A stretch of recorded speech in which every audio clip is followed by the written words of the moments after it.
जी अस्सलाम वालेकुम रहमतुल्लाह। मैं गुलाम मुर्तज़ा ज़फ़र कनाडा से रोशन तारीख़ के सिलसिला में इसकी 18वीं किस्त लेकर हाज़िर हैं। अभी हम बाबर का ज़िक्र कर रहे थे। 17वीं किस्त में हमने ज़हीरुद्दीन बाबर का ज़िक्र किया, जहां उसने पानीपत की पहली लड़ाई में इब्राहिम लोदी के ख़िलाफ़ जो है ना वो जंग जीती थी और इब्राहिम लोदी का सर कलम कर दिया गया था। और उसके बाद जो है ना वो दिल्ली में दाखिल हुआ बाबर फातिहाना अंदाज में, और फिर आगरा गया। जब वो आगरा गया तो पहले हुमायूं ने जाकर इसका इस्तकबाल किया। तो आगरा में आगरा का किला अभी इनके कब्जे में नहीं आया था, वहां अभी भी लोदी इब्राहिम लोदी की माँ और उसकी फौज मौजूद थी। तो फिर उसकी माँ बड़ी तेज थी इब्राहिम लोदी की, तो उसने बाबर के साथ मुज़ाकरात किए और बाबर को कहा कि आप जो है ना, एक तो ये कि हमें एक मुस्तकिल जगह दोगे रहने के लिए, कुछ पैसा, कोई 7 लाख या इस तरह पैसा मांगा, वो दोगे, जागीर दोगे, मेरे जो उमरा हैं उनको भी जागीर दोगे, और उनको लिए माफ़ी का ऐलान करोगे, और किसी को तंग नहीं करोगे, किसी को मारोगे नहीं। तो बाबर ने ये सारी शर्तें कहते हैं मान ली। लेकिन उसी इब्राहिम लोदी की माँ ने ये जो साजबाज करके इसके बाबर के खाने में जहर मलवा दिया, इसके बावर्चियों और जो वहाँ मुलाजमें थी लौंडियाँ या कनीज़ें, उनसे जहर डलवा दिया। तो बाबर ने वो खाया, इसको उल्टी हो गई, मगर बच गया था ये। मगर जब बाबर को पता चला तो उसने फिर उन बावर्चियों को जो है ना वो बिल्कुल उसकी खाल खिंचवा दी थी जिंदों की, और जो वो कनीज़ें थी उनको हाथी के पांव तले दबवा दिया था, और इब्राहिम लोदी की माँ को भी कैद करवा दिया था, और फिर तमाम मरात भी वापस ले ली, सब कुछ जो है ना वो वापस ले लिया। और फिर जो बेटे थे इब्राहिम लोदी वगैरह के या बाकी लोदी जो बच गए थे, उन सबको काबुल भेज दिया था अपने बेटे कमरान मिर्ज़ा के पास, कि वहाँ ये सारे जो है ना वो चले जाएं। क्योंकि जो लोदी थोड़े बहुत बचे हुए थे, सिकंदर लोदी के एक बेटे महमूद ने फिर एक बड़ी जंग भी की थी जो है ना वो बाबर के साथ, जो है ना वो 2-3 साल के बाद। तो इसके बाद जब बाबर हुक्मरान बन गया तो फिर क्या हुआ कि जो मेवाड़ का राजा था राणा संगा, ये बड़ा ही मजबूत किस्म का और बड़ा लड़ाका एक जंगजू जर्नैल था ये भी, और ये बड़ा मशहूर राजा था, इसने सबको साथ मिलाया हुआ था, राजपूत था। तो पहले जिस तरह हमने कहा कि वो जो पृथ्वीराज था, उसके बाद सबसे मजबूत अगर कोई हिंदुस्तानी राजपूत था तो ये राणा संगा था।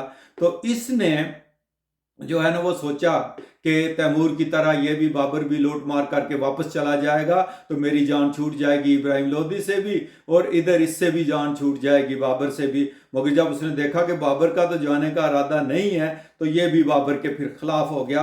और बाबर को भी बड़ा कलक था कि इसने मुझे बुलाया और फिर मेरा साथ नहीं दिया। ये बिल्कुल जो है ना वही जिस तरह 1971 में अमरीकी बहरी बेड़ा पाकिस्तान की मदद के लिए नहीं पहुंचा था, ये वही बात हुई।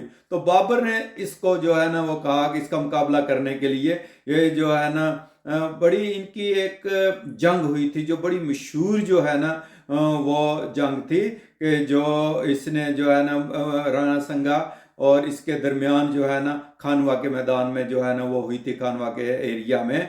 तो उसमें भी यही हुआ कि बाबर अपनी हिकमत अमली से जीता। इसकी फौज की तादाद इसकी राणा संगा की फौज से बहुत कम थी, मगर वही है कि उसको बारूद का पता नहीं था, बारूद इस्तेमाल करता था बाबर। जंगी चाल बड़ी ज़बरदस्त तरीके से अपनी फौज को ये मनज़्ज़म करके दुश्मन को घेरे में ले लेता था। और ये जंग भी खानवा की कहते हैं कि बाबर ने 8 घंटे में जीत ली थी।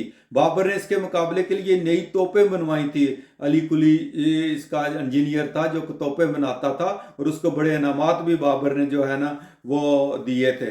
तो इस तरह 1527 में जो है ना वो बाबर का और राणा संगा का मुकाबला हुआ, जिसमें राणा संगा को शिकस्त हुई थी, जख्मी हो गया था, फिर मारा गया था वो जो है ना। तो इसी तरह जो है ना वो जख्मी हुआ था उस वक्त तो, लेकिन इसके राणा संगा के अपने ही सरदारों ने इसको मार दिया था, क्योंकि जिद्दी बहुत था ये भी राणा संगा। तो वो सरदार ये समझते थे कि ये अब बाबर से मरवाएगा हमें, तो उन्होंने खुद ही इसको किनारे लगवा दिया कि जख्मी तो वैसे ही है, इसको मुका दो। फिर उसके बाद सिकंदर लोदी के बेटे महमूद लोदी के साथ भी एक बड़ी फैसला कुन जंग हुई जो है ना वो बाबर की। तो उसके बाद फिर बाबर 1530 में فوت ہو گیا. تو اس کی فوتگی کا بھی بڑا عجیب جو ہے نا وہ بات ہے کہ میں نے کہا کہ یہ کوہ نور ہیرے کی بھی بڑی کہانی ہے کہ یہ جس کے پاس جاتا تھا اس پہ تباہی یہی آ جاتی تھی. تو اب دیکھیں کہ وہ کوہ نور ہیرا ویسے ملنا تو چاہیے تھا بابر کو، کیونکہ بابر حکمران تھا، مگر ہمایوں پہلے پہنچ گیا آگرہ میں تو اس کو وہ پیش کر دیا گیا، تو بابر نے ہمایوں کو ہی دے دیا. اب دیکھیں کہ ہمایوں پہ پتہ نہیں، واللہ عالم، میں تو ان چیزوں پہ یقین نہیں رکھتا، لیکن کچھ نہ کچھ تھا کہ کچھ ہوا. تو ہمایوں بیمار ہو گیا، اور ہمایوں کے بیماری کی وجہ سے بابر مارا گیا. اس کی کہانی سناتا ہوں. اور پھر ہمایوں کو جب اقتدار ملا تو اس کے بعد بھی اقتدار چھن گیا اس سے، یہ بھاگ کر ایران چلا گیا، اس کے بھائی خلاف ہو گئے، اور وہ بڑی کہانی ہے، وہ آگے اس کے ہمایوں کے دور میں بیان کریں گے. لیکن کچھ کہتے ہیں کہ یہ ہیرے کی وجہ سے ہی ہوا تھا، واللہ عالم پتہ نہیں. ویسے وہ ہیرا تو آج کل بھی برطانیہ والوں کے پاس ہے، لیکن ان کو کچھ نہیں ہو رہا، پتہ نہیں مسلمانوں کو ہی ہوتا تھا. تو ہوا یہ کہ ہمایوں سے بہت پیار کرتا تھا بابر، جان نچھاور کرتا تھا، بڑا پیارا بیٹا تھا. تو ہمایوں بیمار ہو گیا، کوئی علاج کام نہیں آ رہا تھا، کوئی دوائی کارگر نہیں ہو رہی تھی. تو کسی نے کہا کہ بابر اس کے چارپائی کے آگے چکر لگا کر تم اس کی بیماری لے لو. تو بابر نے کہتے ہیں کہ اس کی چارپائی کے آگے پیچھے چکر لگائے اور دعا کی کہ اللہ تعالیٰ تو اس کی بیماری مجھے دے دے، تو اس کی آئی مجھے دے دے، اور میری زندگی ہمایوں کو دے دے. تو وہ کہتے ہیں کہ ہمایوں ٹھیک ہونا شروع ہو گیا، بابر بیمار ہونا شروع ہو گیا. اور پھر کچھ دنوں کے بعد بابر جو ہے 26 دسمبر 1530 کو فوت ہو گیا. اور یہ جو ہمایوں تھا یہ صحتیاب ہو گیا، بعد میں پھر وہ حکمران بھی بنا. تو بابر کہتے ہیں کہ نرم دل حکمران تھا، مگر اس کے سنگ دلی کے بھی بعض قصے ہیں. حکمران جو جب بھی اپنے آپ پہ خطرہ سمجھتے ہیں تو وہ پھر بڑی ظلم بھی کرتے ہیں، سب کچھ کرتے ہیں، لیکن عموماً یہ کہتے ہیں کہ اچھا حکمران تھا، یہ برا نہیں تھا، یہ بڑا پڑھا لکھا. یہ دیکھیں اس نے تذکرہ بابری لکھی، شاعر تھا، فلاسفر تھا، کتابیں. اب مغلوں کا یہ ہے کہ انہوں نے لکھا بہت ہے، انہوں نے کتابیں لکھی ہیں، انہوں نے شاعری کی ہے، انہوں نے آرٹ میں آج کل بھی دیکھیں کہ مغلوں کی تاریخ سے ہندوستان بڑا پڑا ہے. ان کے جو ایجادات تھیں، جو ان کی تعمیرات تھیں، وہ دیکھیں کیسی تھیں. تو ایک دفعہ کہتے ہیں کہ بابا گرو نانک صاحب کو بھی اس نے گرفتار کر لیا تھا، قید کر دیا تھا، اور ان سے چکی پسواتے تھے. یہ احمد آباد کے پاس جو ہے نا وہ ان کا یاد بنی ہوئی ہے، تو ادھر اس نے کیا تھا. تو اس طرح اس نے بھی کچھ جگہوں پہ سروں کے مینار بنوائے. تو جب بابر فوت ہوا تو کہتے ہیں کہ اس کو پہلے آگرہ میں دفن کیا گیا، مگر اس کی وصیت تھی کہ مجھے کابل میں جا کر دفن کیا جائے. پھر اس کی لاش کو وہاں سے نکال کر بعد میں کابل لے جایا گیا تھا، اور وہاں بابر جو باغ تھا، کابل باغ اس کو کہتے تھے یا بابر باغ بھی کہتے تھے، تو اس میں جا کر اس کو دوبارہ جو ہے نا وہ کابل میں بابر کو جو ہے وہ دفن کیا گیا تھا.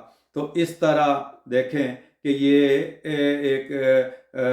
ایک سپہ سالار، ایک فاتح جو کہ کہاں سے اٹھا، سمرقند سے اور فرغانہ سے، اور پھر اس نے پورے ہندوستان پہ ایک ایسی حکومت کی بنیاد رکھی کہ جو تاریخ میں امر ہو گئے ہیں. اور آج بھی تاریخ کی کتابیں مغلوں کے ان کارناموں سے اور ان کی جو خاص کر جو تعمیر و ترقی تھی، جو باغ بنائے، جو مسجدیں بنوائیں، جو قلعے بنوائے، اور اس کی بہت ہی جو ہے نا وہ یادیں مغلوں کی جو ہے نا ہیں، جس کی بنیاد بابر نے رکھی. اور اس طرح ظہیر الدین بابر نے ہندوستان کی تاریخ میں ایک نیا باب جو ہے نا وہ رقم کیا. اور اس کے بعد پھر اب بہت لمبا دور چلے گا ان کا. تو اگلی قسط میں پھر ہمایوں کا ذکر کریں گے کہ بابر کے بعد ہمایوں پہ کیا بیتی اور ہمایوں کا اقتدار کیسا. یہ ویڈیوز پہلے بھی آپ روشن ٹی وی پر دیکھ چکے ہیں، مگر اب ہم ظفرنامہ کے لیے دوبارہ اپلوڈ کر رہے ہیں، تو اس کے لیے ظفرنامہ کو سبسکرائب کر دیں. بہت شکریہ.